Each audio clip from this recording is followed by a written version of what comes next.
Boa noite, meus amigos. Estamos aqui de volta. Como sempre, começamos o nosso programa invocando a Santíssima Virgem Maria e o Santo Padre Pio de Pietrelcina para que roguem a Deus que nenhuma injustiça se cometa neste programa. Alguém me envia aqui um artigo publicado pelo Luiz Nassif. Eu vou ler um pedacinho aqui para vocês e depois eu comento. Chama Obama e o Foro de São Paulo.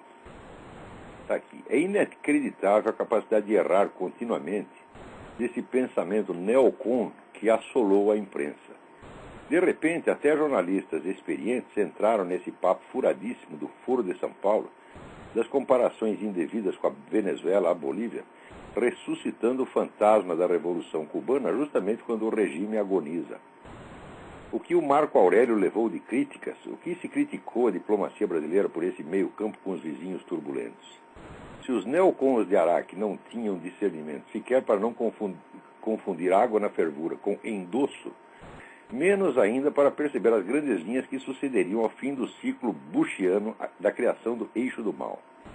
Agora, nas falas de Obama e Lula na cúpula das Américas, a percepção geral da importância da coexistência à volta do conceito de autodeterminação dos povos e a constatação, já por governantes europeus como Sarkozy, sobre o papel determinante do país para manter a estabilidade política na região andina.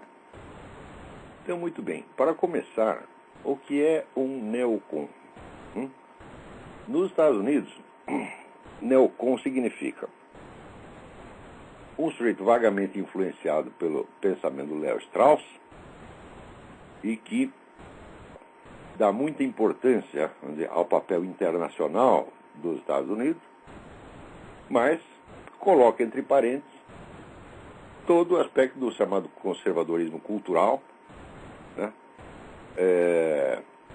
E não liga para esse negócio de feminismo, de abortismo, de casamento gay, etc. Então, neocon é um tipo muito específico de conservador que só existe nos Estados Unidos e só faz sentido dentro do quadro americano. Os jornalistas brasileiros, entre os quais o Luiz Nassif, não têm a menor ideia do que seja um neocon. A totalidade dos livros que eles estudaram a respeito é zero. Esse negócio de neocon é um fenômeno importante aqui dentro dos Estados Unidos e existe uma bibliografia imensa. Eu que sou uma besta quadrada, eu já li uns 20 livros a esse respeito e tenho algum conhecimento do que seja esse movimento neocon e das complexidades que a coisa envolve.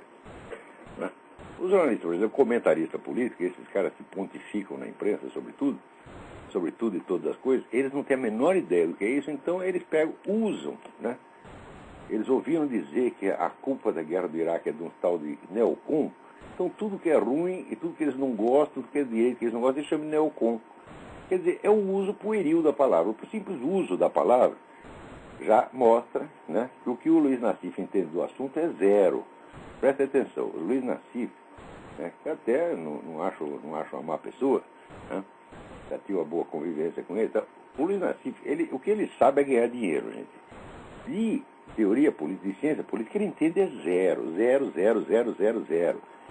Ele só devia escrever, a firma dele chama Dinheiro Vivo, é só disso que ele devia escrever, de dinheiro, que é a única coisa que, né, realmente ele entende, porque é a única coisa que presta atenção, tá certo? Agora, nesse negócio esse uso que os caras estão fazendo da palavra neocon no Brasil só confunde o público, tá certo? Então, quantos neocons existem no Brasil? Eu digo a resposta, nenhum. Não faz o menor sentido ser neocon no Brasil. Eles usam neocon, eles querem dizer o seguinte, alguém que virou conservador recentemente, ou que aderiu ao conservadorismo. Esse é o sentido que a palavra está adquirindo no Brasil. O que denota apenas ignorância, né? Então, em seguida, vemos que ele se empenha em fazer com que dá a impressão de que todo mundo está escrevendo sobre o Foro de São Paulo na mídia brasileira. Não é que você, pelo tom desse artigo, dá a impressão que tudo quanto é jornal tem, né, 10, 20 artigos sobre Foro de São Paulo, todo mundo denunciando o Foro de São Paulo. Quando isso é exatamente o contrário. Quer dizer, mesmo depois que se rompeu o muro de silêncio que esses caras mantiveram durante 16 anos, e mantiveram para colaborar com o Foro de São Paulo, não foi por engano só, não foi por mau jornalismo, foi por vigarice.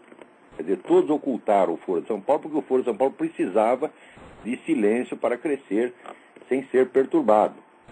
Então, essa colaboração gentil, né, graças à colaboração gentil da mídia brasileira, o Foro pôde, de fato, né, crescer em silêncio. Mesmo depois que se rompeu este muro de silêncio, o que se falou a respeito foi sempre de maneira muito atenuada e querendo dar a impressão de que aquilo não tem importância nenhuma. Quer dizer, o Luiz Nassif está reclamando de quê? Se ele quer esconder o Foro de São Paulo, os outros já estão ajudando a esconder. Pode ter, no máximo, o Reinaldo Azevedo, né? Ele tem uma bira com o Reinaldo Azevedo. O Luiz Nassif tem uma bira com o Reinaldo Azevedo. Provavelmente quando ele fala os neocons que infestam a mídia brasileira, deve ser o Reinaldo Azevedo, os neocons. Né? Que na cabeça do Luiz Nassif é um neocon, né? Quer dizer, ressuscitando o fantasma da Revolução Cubana justamente quando o regime agoniza. Digo, olha, em primeiro lugar, eu não creio que o regime esteja agonizando. O que indica que o regime esteja agonizando? Por exemplo, este acordo que Obama quer fazer com Cuba, nesse acordo, os Estados Unidos oferecem tudo e não pedem nada em troca. Por exemplo, as viagens de americanos para Cuba ficam totalmente liberadas, podem entrar e sair. Agora, nenhum cubano pode sair de lá, a não ser que é autorizado pelo governo. Então, quer dizer que um lado, né, abre as portas e o outro mantém fechado e só abre quando lhe interessa ao governo. Quer dizer, esse acordo só serve, vamos dizer, para facilitar a entrada de espiões cubanos, porque quem quer que saia de lá autorizado pelo governo, saiu de lá para fazer alguma coisa. Né? Não veio fazer compra na Flórida, né? Não veio para ir no shopping center. Né? Aliás, quem tem dinheiro... Quem em Cuba tem dinheiro para fazer compra em shopping center americano? Só a turma do governo mesmo, tá, né? Então, isso aí, quer dizer, é um passo gigantesco que o Obama deu para fortalecer o regime cubano e para impedir a queda do regime. Tá certo? Eu não vejo nem meio sinal de que aquele regime esteja para acabar. O regime está endurecendo, quer dizer, ele não está afrouxando nenhum controle e ainda está recebendo esse apoio do Obama que foi posto lá por causa disso, tá certo? Né? Peraí, tem alguém na linha? Alô, quem é? Alô? Professor Olavo, tudo bem? Tudo bem, quem é? Aqui quem está falando é o Jim, de São Paulo. Jim? Isso. Tudo bem? Professor, eu estou ligando, porque... tudo ótimo, graças a Deus. Professor, eu estou ligando porque eu assisti uma entrevista com o Ciro Gomes. Essa entrevista, inclusive, está disponível na tvcajuru.com.br. Gostaria que o pessoal assistisse lá, tem 2 vídeos dessa entrevista. E o Ciro confirma com as palavras dele tudo aquilo que você já vem dizendo há algum tempo, né? Sobre a unificação e ali a semelhança entre o PT e o PSDB. Então o próprio Lula já confirmou. Isso, então eu até transcrevi, professor, uma parte dessa entrevista para falar para você. Olha o que ele fala. Olha. Na cidade de São Paulo, o PT e o PSDB, que são muito semelhantes, embora o PT tenha uma trajetória de falar pelo operariado organizado, pelo serviço público, bancário e metalúrgico. O PSDB vinha falando pela classe média e, de repente, passou a falar um pouco mais pela burguesia financista, privatista, e que eu não gosto, mas tenho respeito. E você deve imaginar, salvo as exceções de um lado e de outro, são de gente respeitável, de gente decente e de gente que tem espírito público. Então é o que ele fala do PT e do PSDB. Um fala por um lado e um fala pelo outro, mas são a mesma coisa, né? Não tem a menor dúvida. Quando o Lula diz que ele e o Zé Serra inauguraram um novo estilo de política brasileira, a política é essa. É que nem antigamente tinha entre São Paulo e Minas Gerais política do café com leite. Né? Eu fico um pouco no poder, depois você fica um pouco, depois entro eu de novo. É isso? Perfeito. E sempre governando em comum acordo e todos trabalhando para o mesmo fim. E, professor, ele ainda fala, ele chama a mídia brasileira ainda. Seria interessante você até acompanhar essa entrevista para você ver a fúria dele. Ele é uma pessoa que tem uma conversa agressiva. Ele é pior do que o Lula ainda. Ele fala que a mídia brasileira é conservadora, partidária, facciosa e nepotista. E ele fala isso num tom de... Ela de fato é tudo isso. Se não fosse tudo isso, como é que ia proteger o Foro de São Paulo dessa maneira? Agora, Comunista é assim, se você não os agrada em 100%, se você os desagrada em 1%, pronto, ele já te rotula de reacionário. Essa é a ofensa que mais aparece na esquerda, dentro da esquerda, é chamar um ao outro de direitista. Então o comunista chamando o outro de direitista é uma ofensa mortal. Mas é só isso mesmo, são todos comunistas. Esse pessoal que dirige a mídia no Brasil é comunista sim, todos eles, eu os conheço pessoalmente. É gente que paga contra o Partido Comunista há 40 anos. Um por um. Professor, o que eu queria saber é quem dentro da política articula essa movimentação da mídia. Pelo seguinte, porque aqui o Ciro, ele chama a mídia brasileira de conservadora, de partidária, de facciosa, e o próprio Ciro chama isso. Então quem de dentro da política faz isso? Já é uma coisa que está vindo aí então é o seguinte, quem na mídia brasileira denunciou esse negócio do Foro de São Paulo? Ninguém. Quem denunciou essa ligação do PT com as Farc, que é um jogo de proteção mútua, há muito tempo? Ninguém. Ninguém fala nada. Agora basta ter um ali, note bem, se tem um sujeito criticando os camaradas de um ponto de vista direitista, é suficiente para qualificar o jornal inteiro. Por quê? Porque na medida deles, no padrão de medida deles, eles não admitem nenhum, não pode ter nenhum contra. Em aspecto nenhum, jamais. Enquanto tiver um, ele diz isso é reacionário e conservador. Eles dizem que o Globo é reacionário e conservador porque tinha eu escrevendo lá. Quer dizer, eles querem o poder total. E se eles não têm, eles começam a acusar os outros. Quer dizer, uma situação. Olha, eu quando era jovem tinha um amigo, né, chamado Otto, que ele gostava de se... Quando ele queria brigar com alguém, ele se trancava num quarto com o sujeito e ele batia no camarada e ele mesmo gritava. Ah, não me bata mais, socorro, pelo amor de Deus. Quando saía, né, abria a porta, saiu o Otto de pé e o outro estava lá no chão. Esse pessoal faz a mesma coisa, eles batem e eles choram, meu Deus do céu. Professor, eu agradeço aí. Só para terminar, eu gostaria de mandar um abraço aí para os meus colegas que ouvem, para o Fabrício, para o André, o pessoal. Eu gostaria de perguntar para você o que você pensa sobre o radialista americano, o Rush Limbaugh. O Rush Limbaugh, olha, ele é muito bom, ele é o cara mais odiado, né? Mais odiado aqui pela esquerda. Por quê? O sujeito tem um talento extraordinário, ele tem quase 30 milhões de ouvintes todo dia, os caras evidentemente não o suportam. Quer dizer, não é um cara perfeito. Por exemplo, ele bobeou muito nesse caso dos documentos do Obama, né? Ele levou meses para começar a entender que ali havia alguma notícia de fato, né? Quer dizer, o cara também não é nenhum gênio, tá entendendo? Não é um radialista bom, né? Mais talentoso que aqui tem dois caras que o pessoal conservador ouve, que é o Rush Limbaugh e o Michael Savage. Ambos têm uma audiência enorme, tá certo? E é justamente isso que querem acabar. Eles querem reintroduzir essa tal da Fairness Doctrine, que vai dividir o tempo deles, né? Dar metade do tempo para os adversários, justamente para enfraquecer, porque eles, na concorrência, né? O talk show de rádio conservador venceu em 100%. Então os caras não estão aguentando, eles querem apelar para um recurso legal. Obrigado, professor. Boa noite. Tudo de bom para você. Boa noite. Agora, você não pensa que no meio conservador todo mundo adora o Rush Limbaugh. Também não é assim. O povão adora, mas entre os políticos tem gente que quer matá-lo, porque tem inveja. Né? Então, continuando aqui, né? Veja, dá a impressão de que esse ciclo revolucionário acabou, né? Isso aí é se fazer de morto para saltar o coveiro. Porque, olha, um movimento que, em menos de uma década, conseguiu conquistar o poder em 14 países da América Latina, não é um nada, né? Agora, o Luiz Nassif, veja, o pessoal do Foro de São Paulo, quando eles falam para dentro, falam para o seu próprio circo, eles contam tudo o que estão fazendo, né? E se gabam até do que estão fazendo. O Lula, num discurso oficial, feito para um círculo mais ou menos restrito, e que a mídia fez questão de não reproduzir, né? O Lula se gabou de que foi o Foro de São Paulo que colocou o Chaves no poder, coloca e mantém o Chaves no poder. Agora, quando é para fora, ele diz, nós não fazemos nada, nós não somos nada, não está acontecendo nada, isso é uma insignificância. Isso é... Quer dizer, quando o sujeito é muito modesto para fora e orgulhoso para dentro, é porque alguma ele está aprontando. É isso? Ora, os documentos e as confissões explícitas sobre a atividade do Foro de São Paulo são abundantes. Agora, o que o Luiz Nassif leu disso?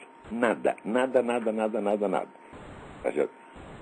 O Luiz Nassif, ele depende do apoio do governo, depende de estar em boas relações com o PT e tal, então ele faz o servicinho dele, que é esconder o crime dos caras, porra. Eu acho isso indecente, tá certo? Eu acho que isso não é coisa de jornalista que se preze, mas ele quer fazer isso, é ele que faça, tá certo? Agora, não é para acreditar nele. O Luiz Nassif não entende nada desse negócio. O próprio uso que ele faz do termo neocon mostra que é uma coisa de um amadorismo terrível, né? Agora, o fato de que todo mundo aí em volta, né, governança, todos deem importância ao Brasil como um elemento importante para conservar a estabilidade política na região andina. Ora, note bem, o pessoal que votou no Lula e que apoiou o Lula, tinha os esquerdistas e tinha o pessoal da direita que dizia, não, nós precisamos do Lula para ele conter os radicais. É a mesma conversa. O Lula é o cara que vai conter as Farc, é o cara que vai conter o Hugo Chávez, etc, etc. Quer dizer, ele tem essa pose de que é um sujeito moderado, ele é muito diferente do Hugo Chávez, mas é apenas uma diferença de estilo, porque, na verdade, ele é o autor das ações do Hugo Chávez, ele é o mentor do Hugo Chávez. Foi o Lula que criou o Hugo Chávez, tá certo? E o Hugo Chávez age em estreita consonância, não é nem parceria. Note bem, o Lula é superior hierárquico do Hugo Chávez no Foro de São Paulo. Ele foi o fundador e mentor do Foro de São Paulo. O Hugo Chávez só entrou no Foro de São Paulo em 95. E daí eles aplanaram o caminho para ele, botaram o camarada lá e criaram aquele grupo de amigos da Venezuela para proteger o sujeito. Agora, tem muito cara por aí que acredita que existe essa diferença, existem as duas esquerdas, que é a esquerda malvada, que é o Hugo Chávez, a esquerda boazinha, que é o Lula, e a própria esquerda alimenta essa mentira, porque só lhe traz vantagem. Agora, que um jornalista, em vez de averiguar os fatos, tá certo? Ele faça esse serviço de desinformação, quer dizer, ele é o desconversador oficial, né? Pode fazer a cagada que vem o Luiz Nassif e encobre, né? É esse o serviço que ele está fazendo, está encobrindo cagada, Luiz Nassif. Tu não tem vergonha, rapaz? Eu te conheço, nunca tive má impressão de você, mas agora o que eu estou vendo aqui, ó, é um negócio que me decepciona profundamente. Né?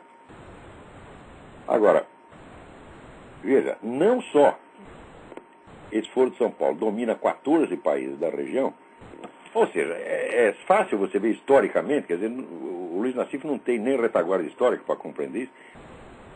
O Foro de São Paulo é a maior, mais poderosa e mais rica organização política que já houve no continente latino-americano. Como é que você vai dizer que isso é um nada? O Foro de São Paulo é infinitamente mais poderoso do que o PT, porque ele abarca o PT, abarca as Farc, abarca o milho chileno, abarca mais de 100 partidos.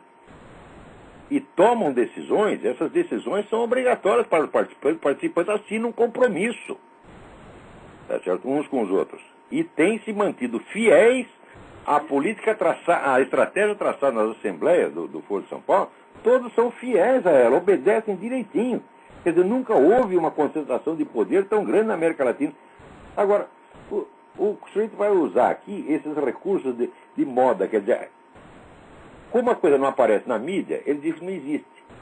Mas como é que funciona o negócio de mídia? Até os anos 60, 70, onde o jornalismo se conformava em ser uma atividade menor em comparação com as atividades superiores da inteligência humana. Então isso quer dizer que o critério de importância das notícias, o critério de seleção das notícias, seguia mais ou menos as preferências da própria sociedade. Quer dizer, o jornalista tentava noticiar, tentava acompanhar aquilo a que ele achava que a própria população daria importância. A partir dos anos 60 e 70, sobretudo no Brasil, quando consolidou o ensino do jornalismo nas universidades, eles passaram a fazer o contrário. Eles descobriram que eles mesmos são os criadores dos critérios de importância. Eles descobriram que eles podem ser os grandes selecionadores, né? Os doadores ou negadores de importância. Então o critério único passou a seguinte: uma coisa merece ser publicada na mídia quando foi publicada na mídia. Um assunto se torna importante porque foi publicado na mídia. Então o critério objetivo já não interessa mais. Interessa só os critérios dos formadores de impressões. Então, a partir dos anos 70, a mídia, sobretudo brasileira, se tornou autofágica, ela se alimenta de si mesma. E, portanto, aquilo que acontece, mesmo que tenha uma importância histórica, sociológica, econômica extraordinária, se não apareceu na mídia, cessa de ter importância. Então, simplesmente a organização política mais poderosa que já existiu no continente, como ela não apareceu na mídia, ela não tem importância, ela nem existe. Então, isso quer dizer, a mídia inteira virou uma empulhação, virou um estelionato. E eu não sei por que as pessoas ainda leem essa merda. Devia deixar assim, ora, já que vocês se alimentam de vocês mesmos, vocês jornalistas, vocês só dão importância àquilo que vocês mesmos escrevem, então quem devia ler são só vocês. Por que o público vai ler uma coisa que foi feita só para enganá-lo? E isso não é um jornal ou outro, não. São todos. E o Luiz Nassif, então, ele está falando como um sujeito cuja fonte de informação é a própria mídia. Quer dizer, ele pelo menos faz de conta que acredita, né, nos grandes jornais. E ele mesmo também, em outros momentos, critica, porque quando eles ficam contra o Lula, ele os critica. Então, se não saiu na Folha de São Paulo, se não saiu no Estadão, não tem importância nenhuma. Então, quer dizer, 16 anos de notícias sonegadas, né, tem o efeito contrário. Se elas não foram publicadas, os fatos param de ter importância. Quer dizer, é um efeito auto-hipnótico, evidentemente. Agora, Luiz Nassif, tu quer discutir comigo esse assunto? Vamos ver o que você entende do Foro de São Paulo. Você não leu nem as atas do negócio, rapaz. E o que você entende de história política para falar de neocon? Você não entende nada. Você é um comentarista econômico provinciano, tá certo? Você só cuida de picuinha. Picuinha que interessa para a sua firminha, você está entendendo? Você não é um formador de opinião, você não tem nem a sua própria opinião formada. Você só tem interesses. E você fala em nome deles. E quanto tempo falta para os leitores perceberem? Falar, eu não vou ler a coluna do Luiz Nassif, porque aquilo é só anúncio. É só anúncio. É só aquilo que vai dar dinheiro para o Luiz Nassif. Agora, veja, não só o Foro de São Paulo domina mais de metade do continente latino-americano, mas internamente no Brasil, a esquerda militante se tornou a única força capacitada para mobilizar a população e exercer pressão. Você vê esse caso do promotor lá do Rio Grande do Sul, Gilberto Tunes, tá certo, que estava tentando fechar as escolinhas do MST, e ficou todo mundo contra ele, mídia, né, Igreja Católica. Eu tenho até medo de chamar isso de Igreja Católica. Isso não é Igreja Católica merda nenhuma. Olha aqui, CNBB não é Igreja Católica, CNBB é um puteiro comunista. Eu não respeito esse cara, qualquer bispo pode ser, né, prelado da Igreja Católica, diz que é um príncipe da igreja. Não, não é, um excomungado. Filho da puta de um comunista está excomungado. Eu não respeito esses caras e não posso respeitar. Agora vem aqui posando em nome da Igreja Católica, né, e usando isso para fazer pressão contra um homem sozinho que estava simplesmente querendo cumprir a lei. Mas ficou todo mundo contra ele. Não apareceu uma organização liberal, conservador, não apareceu nenhum Opus Dei, tá certo? Não apareceu nenhum PSDB, não apareceu nenhum DEM, tá certo? Não apareceu ninguém para dar um apoio ao cara. Chegou no dia do julgamento, tem uma massa de militantes do MST lá fazendo pressão para assustar o cara. E do outro lado, ninguém para defendê-lo. Por que acontece isso? Porque durante 40 anos, todo mundo concedeu à esquerda o monopólio do direito de organização política. Só a esquerda pode ter militância. Então, quando eles ficam assim, queixando, na mídia é conservador, fala, me mostra um conservador que escreve lá dentro. Não tem nenhum. Lá dentro, que não é militante do PD, é eleitor do PSDB, e olha lá, né? Então, por exemplo, quantos católicos conservadores tem? Né? Quantos protestantes conservadores tem? Quantos judeus ortodoxos tem escrevendo? Não tem nenhum. Então, agora, quando alguém se opõe um pouquinho aos interesses, inclusive financeiros, do PT, ele passa a ser conservador automaticamente. Só que o sentido da palavra conservador no Brasil já virou outra coisa. Conservador aqui nos Estados Unidos e no mundo é quem defende certos valores, certos princípios, etc, etc. Não, lá conservador é quem quer que fez alguma crítica, vamos dizer, de detalhe, uma crítica miúda. Né? Por exemplo, o Lula diz que o Lula está gastando muito dinheiro. Pronto, você já é um conservador. Isso quer dizer que a dose de direitismo e de conservadorismo que se admite no Brasil é cada vez menor. Você, para ser rotulado de conservador, de extremista de direita, basta cada vez menos. E isso mostra um cerco. Essa era uma coisa tremendamente opressiva. Quer dizer, os caras estão usando um fingimento de oposição para dizer que eles, coitadinhos, estão sendo perseguidos pela mídia. Eu digo, como você pode ser perseguido pela mídia se a mídia inteira no Brasil depende de dinheiro do governo? Se você fechar a torneira, o jornal acaba no dia seguinte. Você tem o controle total do negócio.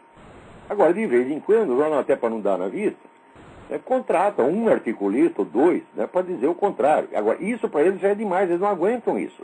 Eles não toleram nem isso. Esse caso do promotor lá, isso é a maior vergonha para todos os ditos conservadores, né? Por exemplo, outro dia tem um monte de moleque que ficou bravo comigo porque eu disse que o Opus Dei não faz nada politicamente. E olha, o que o Opus Dei fez para defender o Gilberto Tumbes? Não fez nada. Não fez e nem vai fazer. Agora aqui, a próxima etapa aí do Brasil, vamos dizer, como se o conjunto de controles que eles dispõem sobre a opinião pública já não bastasse, saiu aqui na coluna do Júlio Severo, né, que o ministro da Justiça está realmente afim de implantar o controle da internet. Sob o pretexto, sempre, vai fazer 20 anos que essa turma comunista fez uma coleção de todos os pretextos elegantes, e tudo que eles fazem apela a esse pretexto elegante.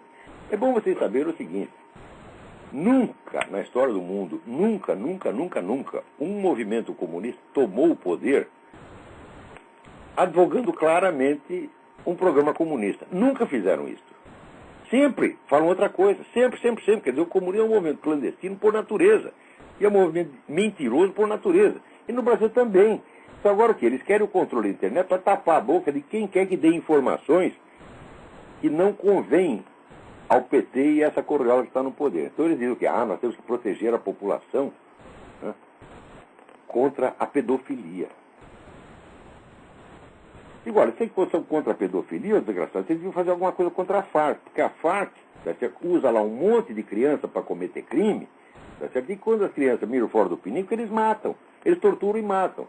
Agora, veja se vai o seu Tarso Genro falar qualquer coisa disso. Um dia saiu uma matéria lá no Nota Latina sobre o tal do Mono Rorrói, que é um dos comandantes da Farc, né?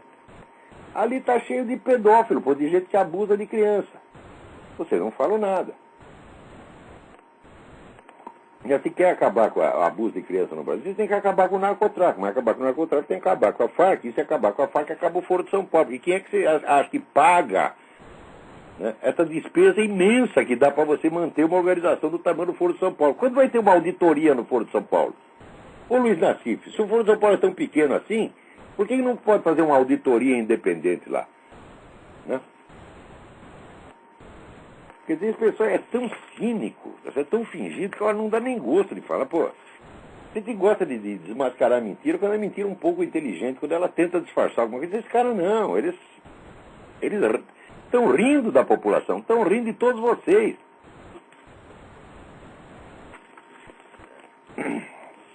Agora, porque aqui o pessoal está tentando fazer a mesma coisa, mas aqui demora muito mais, porque o pessoal está acostumado. A grande diferença entre os Estados Unidos e o Brasil é o seguinte: é que o Brasil nunca teve um corpo de leis que refletisse uma tradição de senso comum, né? Refletisse um consenso da população. As leis aí sempre foram inventadas, tá certo, por técnicos que querem usar o Estado como um instrumento de mudança social. Quer dizer, o Estado, as leis, não expressam o que a população é, mas aquilo que o político acha que a população deveria ser. Então, não é um Estado que expressa a população, é um Estado que quer moldar a população. Sempre foi assim. Desde que veio a República é assim. Tá certo? Então, resultado, nos Estados Unidos você vê a população em geral acredita nas leis e tem um sentimento, tem um julgamento espontâneo que coincide mais ou menos com o que está nas leis. Nos últimos 20 anos a coisa vem mudando, porque estão cada vez mais usando a lei como instrumento de mudança social. A lei como instrumento de mudança social corrompe a população. Por quê? Porque quebra a harmonia entre o sentimento popular e a obrigação imposta pela lei. Então, resultado, o pessoal não acredita mais na lei. Cumpre como uma imposição externa. E ele obedece, mas não respeita, que já é a norma no Brasil. No Brasil sempre foi assim. No Brasil, no máximo, você obedece à lei porque você tem medo da polícia, mas respeitar e acreditar que aquilo é certo, mas ninguém liga para isso. O pessoal ri das leis no Brasil. O próprio legislador ri. Né? Já no tempo do Getúlio Vargas, quando o Getúlio Vargas um dia chamou Chico Campos, que era um ministro da Justiça, falou, baixa essa lei lá, assim, assim, assim. Daí o ministro falou, mas, excelência, já existe uma lei sobre esse assunto. E falou, não, põe essa aí porque a outra não pegou. Quer dizer, ele baixou uma lei, mas ninguém acreditou que era lei. Né? No Brasil é assim também. Né? Nos Estados Unidos o pessoal sabe a Constituição de cor. No Brasil, nos Estados Unidos o pessoal sabe a Constituição de cor e respeita aquilo. Tá certo? No Brasil, que tem uma Constituição por semana, o pessoal limpa a Buda com a Constituição, porra. Sabe que a Constituição é uma palhaçada. Agora, o político, ele faz aquela afetação de respeito que ele também não respeita. Então virou tudo uma pantomima. Esse é o problema no Brasil, tá vendo? As leis são uma palhaçada, tá certo? Às vezes uma palhaçada opressiva, perigosa, sangrenta, tá certo? Agora, aqui nos Estados Unidos estão também tentando cada vez mais transformar o Estado em agente de transformação social. Então, o Estado começa a baixar leis que ninguém aprova, que ninguém na população quer, mas que eles querem forçar a população a mudar de mentalidade. Como, por exemplo, agora tem essa lei dos hate crimes, dos crimes de ódio, né? Aqui nos Estados Unidos, 50% da população vai ao culto protestante ou católico no domingo. 50%. É uma das taxas mais altas do mundo, se não a mais alta. Isso aqui é uma população profundamente cristã e profundamente conservadora. Tá certo? As eleições nem sempre refletem isso, porque nem 40% do eleitorado chega a votar. Tá certo? Quer dizer, só vota quem quer. Né? Agora, as leis dos hate crimes é o seguinte, se um pastor no púlpito ele citar um versículo da Bíblia que fala contra o homossexualismo, ele vai pra cana. É esse o objetivo. Né? O objetivo não pode ser proteger os gays, porque os gays não estão correndo perigo nem nos Estados Unidos e muito menos no Brasil. Né? Outro dia saiu aí mais uma notícia, né? Assassinatos de gays duplicam, né? Eles passaram aqui de, sei lá, de 50 por ano a 100 por ano, num país que tem 50 mil homicídios por ano. Quer dizer, a taxa de homossexuais mortos por crime de ódio é ridícula no Brasil, é ridícula, comparado com a totalidade da violência aí, isso é um nada. Mas eles querem dar a impressão de que existe um grande risco, é só, querem, vamos dizer, criar dificuldade para vender facilidade. Como sempre, esse é o critério legiferante no Brasil. Né? Então aqui também, né, os gays estão correndo muito perigo, não da parte, por exemplo, daqueles outros gays que os estupram. Porque o sujeito que estupra um gay, evidentemente, você acha que ele é o quê? Ele é hétero? Né? Se o sujeito for hétero, se ele não for gay, meus filhos, vocês desculpa. O peru não levanta. Você olha aquela bunda peluda e tal, o que você sente? Nada. Então você não pode estuprar o cara. Se eu quiser estuprar um cara desse, eu não posso. Né? Às vezes até deveria, mas eu não posso fazer isso. Porque não dá inspiração. Agora, todos os estupros ocorridos em cadeia são todos estupros homossexuais, tanto estupro de homem quanto mulher. Computem isso no todo e você vai ver quem oferece risco para os gays. É eles mesmo, porra. São os piores, tá certo? Me mostra aí um sujeito heterossexual que estuprou outro da cadeia. Não é impossível. Peraí, tem alguém no telefone. Alô, quem é? Alô? Alô? Não, isso não é uma opinião, isso é um peido. Liga aí. Eu não sei se você falou isso, se pensou isso ou se foi um problema no telefone. Eu espero que seja no telefone. Então agora aqui também, no Texas tem lá um deputado lá propondo uma lei que vai ser a reeducação obrigatória da população para acostumá-los com os transgêneros. Né? Quer dizer, por exemplo, hoje, se chega lá, né, um sujeito barbado, do lado do outro barbado, né, com um sutiã, é difícil você conter o riso. Você me desculpe, mas tem certas pessoas que, quando elas tentam parecer mulheres, elas ficam de uma macheza extraordinária. Um dia, aqui eu vi um sujeito de 2 metros de altura, loirão assim, né? Parecia um viking, né? Com um vestido tubinho e um tênis cor-de-rosa. Eu nunca vi um sujeito mais macho na minha vida, tá entendendo? É um show de macheza, um negócio incrível. Então, se aparecesse aquele sujeito junto com o seu marido na minha casa, eu sou um sujeito educado, eu não ia humilhar o cara, mas eu ia ter que sair para ir lá fora, tá entendendo?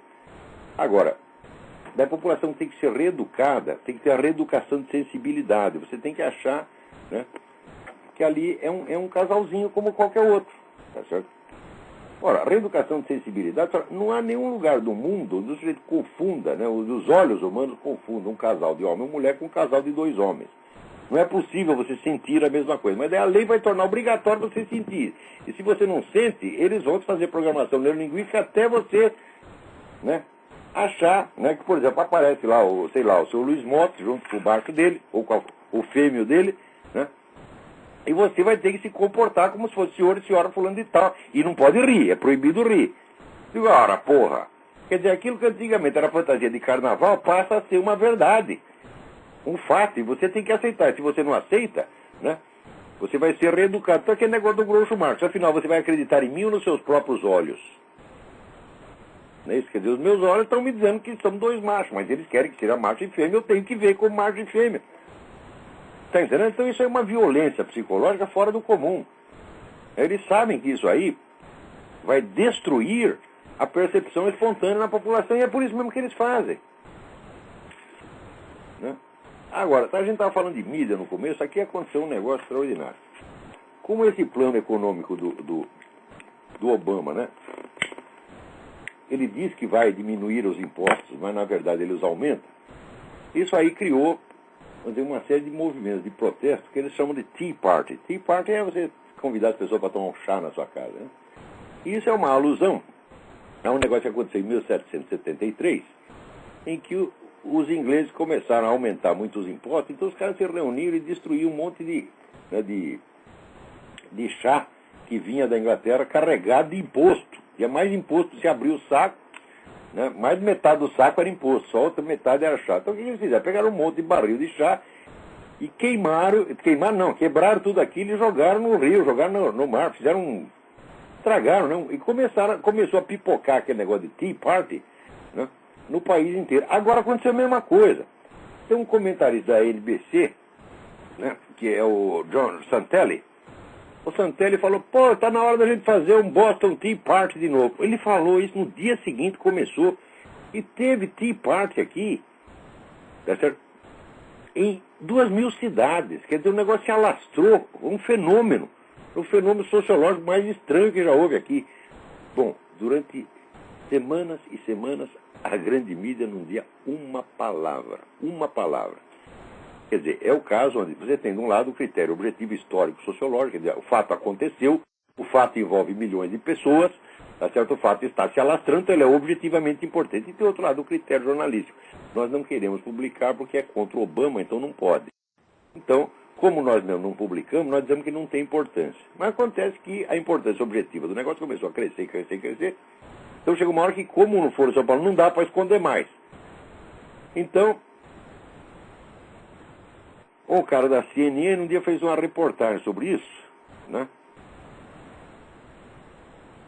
Mas não só descendo o cacete, mas usando uma expressão que insinuava que os caras, em vez da Tea Party, ele disse que era teabagging. Teabagging, você sabe o que é? Olha, é o sujeito chupar os escrotos do seu vizinho, tá certo? Então é uma alusão, é um vocabulário do movimento gay. E o cara disse isso no ar. Esse pessoal está teabagging, né? Então, evidentemente, todo mundo ficou bravo com o negócio. Tá chovendo um monte de processo em cima da CNN. Mas, ao mesmo tempo, o governo, quer dizer, o Departamento da Homeland Security, Segurança Interna, né, fez lá um relatório advertindo contra, né, o ressurgimento da radicalização e recrutamento da extrema-direita. Mas que extrema-direita? Essas organizações que estão fazendo isso são aquelas mesmas que sempre fizeram oposição a vocês há não sei quanto tempo, né? É a American Family Association, né? Todas organizações antigas que atuam publicamente e que não estão pregando nada de violência, né? Estão apenas fazendo um protesto pacífico, né? Então o governo está aqui anunciando, criminalizando mesmo esse pessoal, todo dizendo, não, isso aí é extremismo, acusando os caras de terroristas, né? Acontece que do pessoal envolvido no Tea Party, uma grande parte era veterano de guerra. Os veteranos de guerra ficaram putos da vida e caíram de pau em cima da mulher da Homeland Security, que é a tal da Janet Napolitano. A extrema-direita é a puta que a pariu, minha senhora. Tá vendo? Daí a mulher já começou a afinar, falou, não, mas eu não quis ofender ninguém, blá, blá, blá. Mas a gente vê que o governo está tentando criminalizar e marginalizar todo mundo que está contra. Então usa o tal do Fairness Doctrine para tapar a boca do pessoal do rádio, né? Começa a mobilizar a polícia contra esse pessoal que protesta contra o Obama e assim por diante. Agora, aqui você ainda vê uma reação. Está aqui o pessoal aqui exigindo a cabeça do repórter lá da CNN e a cabeça da Janet Napolitano. Aqui os caras não vão dar moleza, não. Né? Aí não é que nem o Demo, não é que nem o Opus Dei brasileiro, não é que nem essa cambada, né? Esses pseudo-conservadores, né? Outro dia mesmo eu estava lendo, né, um texto, um sermão do famoso Bossuet, Jacques Benigne Bossuet, que foi talvez o maior orador sacro da Igreja Católica, em que ele dizia que você orar sem você, né, se você ora contra um inimigo, um perigo, mas você nada faz, você está blasfemando, você está tentando Deus. Então esse pessoalzinho aí que diz, não, nós estamos contra o comunismo em espírito, vocês estão fazendo exatamente isso, vocês estão tentando Deus. Olha, se eu tenho uma dívida para pagar, meu filho, eu saio e vou lá e eu mesmo pago. Eu não fico rezando para Deus pagar minha dívida, porra. Você está entendendo? Né? Se vem um sujeito aqui, invade minha casa, ataca a minha família, sou eu que tenho que defender, eu tenho que pedir para Deus me fortalecer o meu braço, me dar coragem para fazer aquilo. Não é eu ficar escondido rezando, não, Deus vai lá, expulsa o ladrão para mim. É o que essa turminha está fazendo. Por isso que eu digo que é um bando de boiola, entendeu? Agora, até esqueci aqui, puta vida, assim, um e-mail interessante, porque um dia comentando aquele negócio do Papa, que falou que as camisinhas não funcionam, eu peguei aqui uma entrevista de um sujeito, um pesquisador americano, que diz, olha, o Papa, vocês estão reclamando, mas o Papa disse, o que ele disse é certo, quer dizer, pelas pesquisas, resultados das pesquisas que nós temos, né, a camisinha não protege grande coisa, não. Daí eu escrevi isso aí, né? No dia seguinte, um sujeito, um camisólogo, um cara que na casa dele deve ter um altar com uma camisinha, né? Ele pede proteção à camisinha todo dia, talvez entre dentro da camisinha, né? Que nem no filme Corra, que a polícia veio aí, que tinha que vestir a camisinha, os dois, cada um entrou dentro de uma camisinha.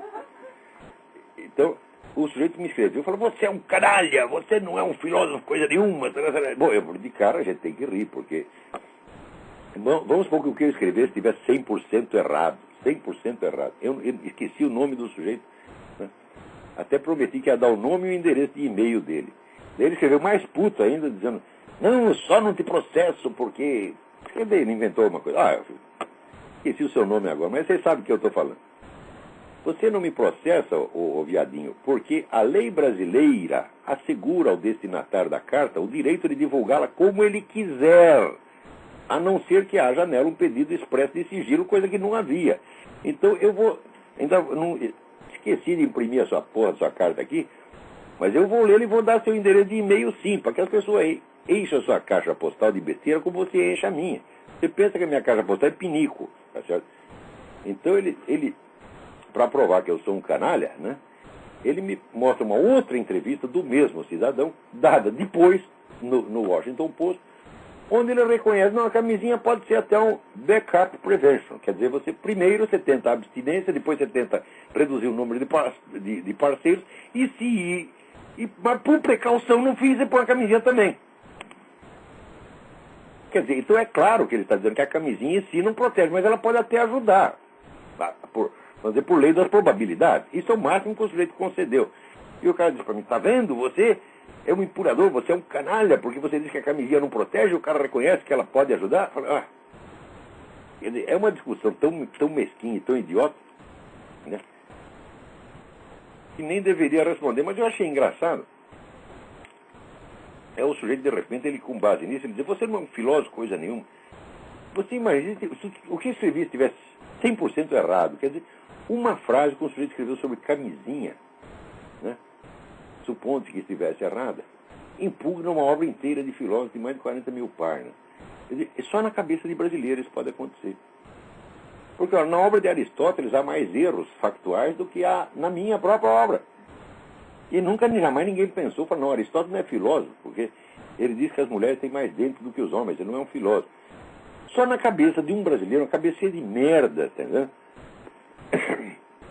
E um dia eu estava pensando, não, aí no Brasil não precisa ir lá, não adianta mais falar, tem que ir lá com blackjack. Blackjack é um negocinho aqui de um porrete de couro com um toco de chumbo dentro, ir lá e quebrar as cabeças. Mas não pode quebrar as cabeças, você não pode levar só o blackjack, porque a cabeça está tudo cheia de merda, então você tem que levar um blackjack e o papel higiênico, entendeu? Senão o negócio fica ruim. Então, né, mas daí o rapaz diz que eu sou um canalha porque eu disse que as camisinhas não protegem, elas de fato não protegem, mas ninguém, claro que elas podem ajudar por simples lei das probabilidades. Né? Se todo o seu problema é esse, você quer, né, não pode falar mal das camisinhas, você tem que reconhecer que para algumas coisas elas servem. Eu digo, bom, ela serve, se eu não fizer bem para você, pelo menos faz bem para o fabricante. Né? Que nem aquele negócio, Dudu, né? Vá ao dentista 2 vezes por ano, se não fizer bem para você, fará bem para ele. Então, né, consulte seu médico de 3 em 3 meses. Se você não ganhar nada com isso, ele ganhará alguma coisa. Então, use camisinha. Se não fizer bem para você, fará bem a Johnson & Johnson, etc. Aqui, ó. O Michael Severin está processando a tal da Janet Napolitano por causa desse relatório em que ela está tentando enquadrar. Veja, a política do governo Obama é o seguinte: você pega os terroristas, o pessoal da Al-Qaeda, essa turma do Irã e tal, e alisa a cabeça deles, dá tudo o que eles querem, oferece vantagem, etc, etc. E, né, o pessoal americano conservador, não, criminaliza todo mundo, põe todo mundo na cadeia.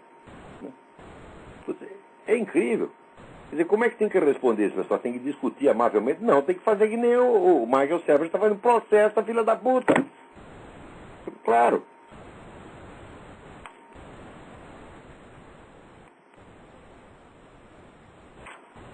Aqui, ó. Nossa, eu estou com um monte de protesto aqui, todo mundo reclamando desse relatório. Mas é claro, como é que você vai criminalizar metade do país, pô? Botar todo mundo como terrorista ao mesmo tempo que você fica puxando o saco de terrorista? Quer dizer, isso aqui é engraçado, né? O nosso presidente aí disse que a crise econômica foi causada por gente branca de olhos azuis. Não foi não, seu Lula. Foi criada por gente como Barack Obama.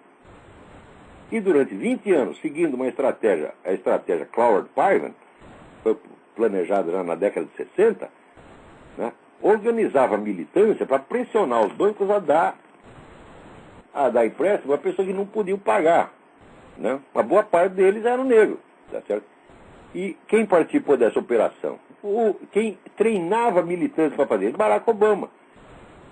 Então, ó, seu Lula, vai mentir na casa do caramba. Você não sabe bosta nenhuma. Puta que pariu.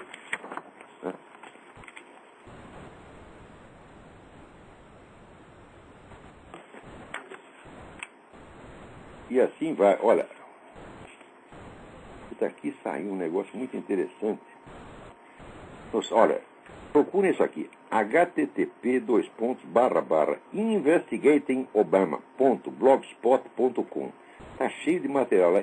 E tem um artigo do Arnaud de Bourg-Grave, que é um belga, mas ele escreve em inglês aqui nos Estados Unidos, muito bom, sobre como a KGB foi espalhando agentes econômicos no mundo inteiro para criar a crise. Eu suponho que esses agentes fossem brancos de olhos azuis, porque é tudo russo, tá certo? E nesse ponto o Lula teria alguma razão.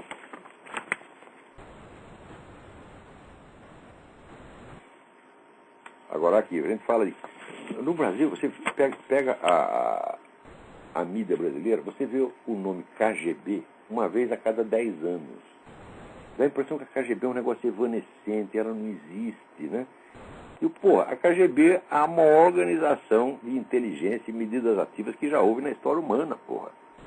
A ação da KGB no mundo era e é de uma intensidade avassaladora, eles tinham que ter notícia todo dia para dar uma medida do que os caras estão fazendo. Né? Então, agora saiu essa notícia aqui, ó. Até saiu pela Reuters. A Reuters, que é uma tradicionalmente esquerdista, Aqui, espiões eletrônicos entraram na rede elétrica dos Estados Unidos e deixaram nela alguns softwares que poderiam ser usados para prejudicar o sistema, informou o Wall Street Journal nesta quarta-feira. Os espiões vieram da China, Rússia e outros países, e acreditam que sua missão fosse investigar o sistema elétrico dos Estados Unidos e seus controles. Olha, os Estados Unidos é a casa de mãe Joana, quer dizer, qualquer um entra, faz o que quiser, né? Esse pessoal faz bomba atômica chinesa com software comprado aqui em loja nos Estados Unidos, né? Graças às indicações recebidas do Clinton. O Clinton só faltava dizer, olha, que você tem que comprar tal coisa assim, assim, vai na loja tal, vai no Walmart, você compra, né? Olha, no confronto com as ditaduras, as democracias estão sempre em desvantagem, porque a ditadura controla tudo que se passa lá dentro. A democracia não pode. Quer dizer, a democracia concede a seus próprios inimigos uma vantagem que esses inimigos jamais concederiam, né, aos democratas. Mas você veja, por exemplo, quando foi construída a primeira mesquita em Paris, 1926 e 26, né? Naquela época, um jornal de direita, né, disse, isso é muito interessante e tal, mas porém nós não podemos esquecer que esse pessoal do mundo islâmico vê esta concessão nossa como uma fraqueza. E no futuro eles vão tirar proveito disso. Olha, em 1926 o sujeito escreveu isso, né? Agora, quantas igrejas católicas ou protestantes, ou sinagogas, eles deixam construir na Arábia Saudita? Nenhuma. Você não pode praticar essas religiões em público, você vai preso. Quer dizer, aí evidentemente é uma guerra assimétrica. Um lado dá ao outro todos os direitos, né? E o outro consegue. Sabe aquele negócio? O que é seu é meu, o que é meu é meu. É essa a política com o mundo islâmico, é isso, e com o mundo comunista a mesma coisa, né? Aqui você vê como é coisa. Americano comunista é uma coisa assim que dá até nojo. Saiu um livro agora no tal de. Peraí, deixa eu pegar o livro aqui. David Cole, eu não li o livro, eu só li a introdução. Ele está aqui, né? The Political Philosophy of Eric Voegelin, eles falam Voegelin aqui, and His Followers. Né? É um livro contra o Eric Voegelin, acho que é o primeiro livro contra que aparece, depois de 2000, a favor apareceu um contra. O sujeito aqui na introdução, ele está escandalizado de que o Eric Voegelin fizesse piada contra os comunistas, contra o comunismo. E ele fica mais escandalizado de que as pessoas riam da piada. Olha que coisa horrível você fazer piadas contra o comunismo, né? Os negros matam 100 milhões de pessoas, você faz uma piada contra eles, você é um monstro, né? Agora tem a foto do cara aqui, vocês já viram o Alfred Newman? Não o famoso crítico musical, mas o Alfred Newman do Mad. O autor do livro é o Alfred Newman, é a cara do Alfred Newman, deve ser irmão, né? Você vê aí, David Cole, ainda ouvindo falar desse cara, quando eu acabar de ler o livro eu vou comentar aqui, né, com vocês. Agora, para você ver como é, né, as coisas que estão acontecendo aqui. Aqui eles montaram uma administração federal para fechar, e um sistema já para fechar os Estados Unidos, para acabar com os Estados Unidos de vez e passar a soberania toda para o governo mundial. Aqui uma corte de apelo federal proibiu a exploração de petróleo no alto mar, ali no Alasca. Não pode tirar uma gota de petróleo, você tem só que comprar petróleo do Hugo Chávez e dos árabes. É incrível, os Estados Unidos têm a maior reserva de petróleo do universo e não pode tirar uma gota. Tem que pagar o que o Hugo Chávez quiser, o que os árabes quiserem. E os caras ainda acham bonito isso, porque não existem riscos para a ecologia. Ai. E agora, o governo Obama divulgou, então, aqui aquele negócio da relatórios, né, decisões do governo Bush, permitindo dar tratamento, né, não muito agradável aos prisioneiros, aos terroristas presos, né? Então está lá a lista dos maus tratos. É o seguinte, você pôr o sujeito numa sala cheia de barata, né, você faz de conta que vai afogar ele, ou então você deixa, né, o quarto dele muito frio. Mas é um tratamento cruel e desumano. Esse negócio de barata, por exemplo, tinha no programa do Silvio Santos, o negócio que você tinha que entrar num compartimento cheio de barata. E olha, as menininhas, né, para ganhar um prêmio, se submetiam àquilo, né? Agora, você vai pegar um terrorista e submeter a isso, é cruel demais. Isso aí, as menininhas podem aguentar uma coisa dessa, mas um terrorista, né, um guerrilheiro, um combatente, jamais. Isso é de uma crueldade inaudita, né? Agora o pessoal começa a chamar isso de tortura, então dá a impressão que é a mesma coisa que os chineses fazem, que esse pessoal do radical islâmico está fazendo, né, que é cortar a orelha, cortar nariz, cortar a cabeça, cortar pé, você está entendendo? Dar choque elétrico no cu, é a mesma coisa. Aqui você vê o governo americano tão cruel que deixava os caras num quarto cheio de barata. Quer dizer, é grotesco, é cômico. Agora aqui aparece um monte de ONGs, né? Você passa ali na Connecticut Avenue, tem uma ONG que tem um cartaz na porta. Torture is wrong. Eles nunca acharam que tortura é errado, né? Quando é feito por chinês, por russo, por cubano, né? Que é tortura para valer mesmo. Agora, se você deixa um guerrilheiro, um terrorista numa sala com barata, isso é desumano demais. Alô, quem é? Tem alguém na linha aí? Carvalho. Alô? Tudo bem? Alô, boa noite, tudo bem? Tudo bem? Professor Olavo de Carvalho? É ele mesmo. Tá me ouvindo? Estou perfeitamente. Olha, aqui é Álvaro, do Recife, né? Álvaro, tudo bem? Tudo bom, professor? Olha, eu só queria, na verdade, desculpe interromper a sua exposição, não é nenhuma pergunta, eu só queria agradecer o que o senhor tem feito pela educação, pela cultura brasileira e, sobretudo, pelo seu curso de filosofia online. Obrigado, obrigado. Porque eu já cansei de migrar para tudo que é suposta instituição de ensino, né? Para o senhor ter ideia, eu passei 1 mês e meio num seminário de teologia que só se ensinava Leonardo Boff, Frei Beto e Tutti Kant, né? E que só se falava... E que só se falava na crise da filosofia, na crise da teologia, e eu percebo que o seu curso é uma prova de que Deus não deixa tudo afundar, de que Deus sempre preserva alguma coisa, e através disso, ele conduz a esperança para a gente, entende? Eu queria agradecer muito pelo que o senhor tem feito nesse curso de filosofia, porque é a prova de que não existe crise de filosofia, que a filosofia está inteira no seu curso, está certo? E eu tenho certeza que daqui a alguns anos o senhor vai favorecer a única renovação da classe intelectual que vai haver nesse país. Essa é a minha maior ambição, criar uma nova geração de intelectuais preparados, sólidos, honestos, sérios para valer. Porque senão a vida cultural no Brasil vai acabar. Então, a minha finalidade na vida é essa. Eu não vou deixar morrer completamente. Alguma coisa vai sobrar. E vai sobrar para o futuro. Daqui 20, 30 anos vocês vão ver essa molecada começar a publicar livro, ensinar e tal. Daí vocês vão ver o que eu fiz. O objetivo é esse mesmo, é salvar a cultura superior no Brasil. Que está aí governo, empresa, e mídia, e pessoal da direita, da esquerda, todo mundo ajudando a acabar. Não pode acabar. É só isso, professor. Que Deus te abençoe muito, viu? Que Deus te abençoe. O senhor está fazendo muito pelo Brasil, o senhor já tem um lugar no céu garantido, porque o que o senhor fez nos últimos 30 anos nesse país é algo inédito na cultura brasileira e sem paralelo em termos de filosofia. Eu creio que até no mundo, digamos assim, né? Eu sempre leio os seus apostilas, eu sempre fico impressionado, já faz uns 10 anos que eu leio o senhor. Eu converso com o senhor com o Ângelo Monteiro, que é um grande poeta nosso, um grande filósofo aqui de Pernambuco. Ele é um amigo meu, grande poeta, grande figura humana, maravilhoso. Adoro o Ângelo Monteiro. Uhum. Então, que Deus abençoe sua família, Roxane, Leila e bola pra frente, né, professor? Vamos tentar enfrentar aí esse comunismo no Brasil que vem para arrombar mesmo e não tem jeito agora. Mas é esperança e fé e que o senhor continue nos ajudando a estimular nossos insights de percepções filosóficas autênticas. É só isso. Um abraço. Muito obrigado, muito obrigado. Reze por nós. Sem dúvida. Então, olha, a gente está tentando fazer o melhor possível ali no www.seminariodefilosofia.org. Agora nós começamos esse curso que vai durar 5 anos. Por enquanto, as aulas são quinzenais, mas eu vou transformá-las em semanais assim que eu puder. Tá certo? As inscrições estão permanentemente abertas, porque quem entra depois pega as gravações das aulas anteriores e não vai perder nada. Né?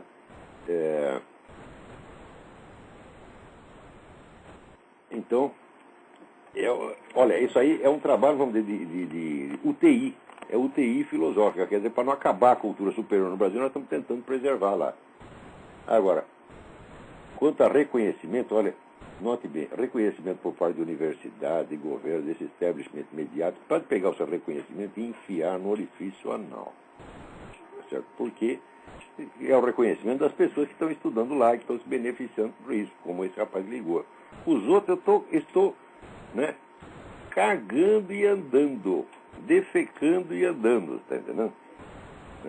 Uma vez o Bruno Tolentino disse, não, nós temos que dar um título de doutor honoris causa para você pela USP. Eu digo, enfia no cu. No cu, peru. Você está entendendo? Então, eu desprezo solenemente todas essas coisas. Eu não preciso ninguém me dizer que eu sou. Meu lema, que eu adotei há muitos anos, é o Dom Quixote. E eu sei quem sou. Eu sei minhas qualidades, meus defeitos, eu sei o que eu estou fazendo. Qualquer que seja, né, a opinião que esse pessoal tenha sobre mim, não é da minha conta. Né? Agora, também queria lembrar a vocês o evento que vai ter no terceiro andar do Barra Shopping,